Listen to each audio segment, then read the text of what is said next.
In this video we will solve the following problem. It says a long straight wire runs along the y-axis carrying a current in the positive y direction. We'll start drawing that. And it changes as a function of time following this function. And then it says a loop of wire is placed in the xy plane at a perpendicular distance of 1 meter from the wire. So, as shown in the figure, well, I couldn't include the figure, but all the extra information it gave was that this is 6 meters of height, and this is 8.5 meters length. And it asks for the induced potential difference in a wire loop at time equal 10 seconds. For this we can use Faraday's law, which basically states that the induced potential difference equals to the minus derivative of the magnetic flux with respect to time. Well, we need to understand that since the current is changing with respect to time, there's also going to be a change in the magnetic field and therefore a change in flux. And since the area is fixed, what is changing is, as I said, the magnetic field. And as we get closer to the wire, the magnetic field is greater or stronger. And as we get further, it's weaker or smaller. So we'll start by calculating our magnetic flux, which is equal to the integral of the dot product between our magnetic field and the differential area.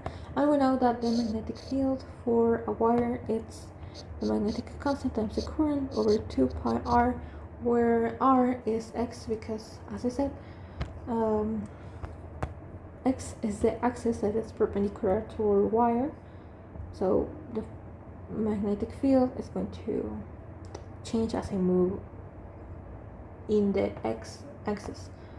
So we can just replace this r for an x, and the differential area it's just dx dy, the change in x times the change in y, and dy is just 6 because, as I said, the magnetic field doesn't change. Doesn't change with as I move in the y-axis. See, it's the same here and here, and the same here and here, and the same here and here.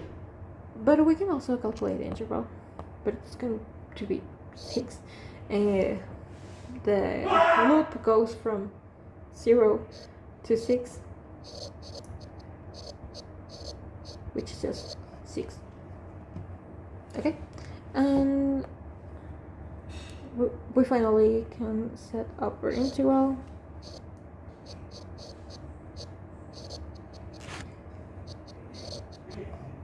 And our limits of the integral are 1 to 9.5, since this is our x-axis, and here is 1 plus 8.5, it's going to be 9.5.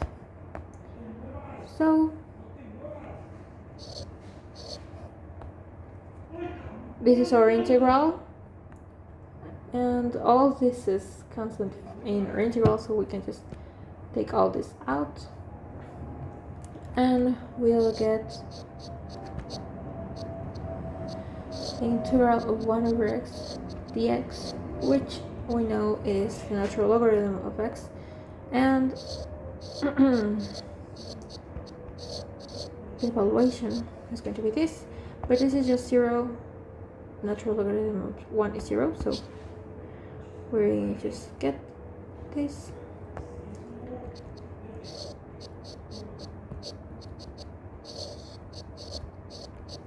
And then this is our flux, which we can substitute here, well, use here.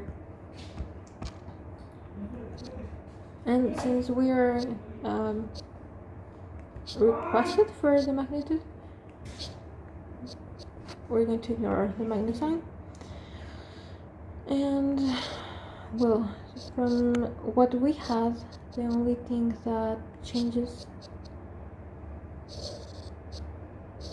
with respect to time is the current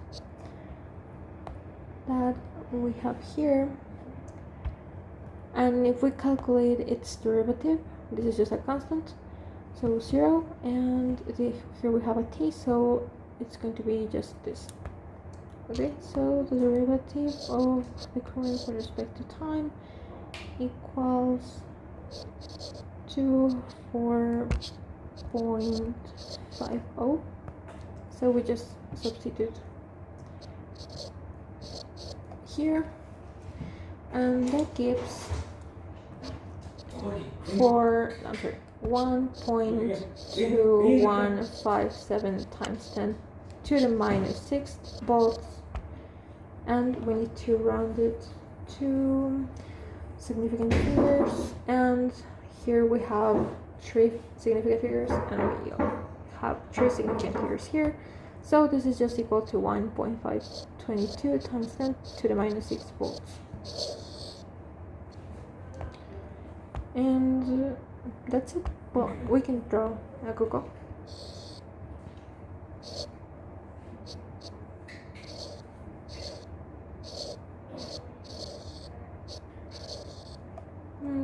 He can be cooking cocoa today also.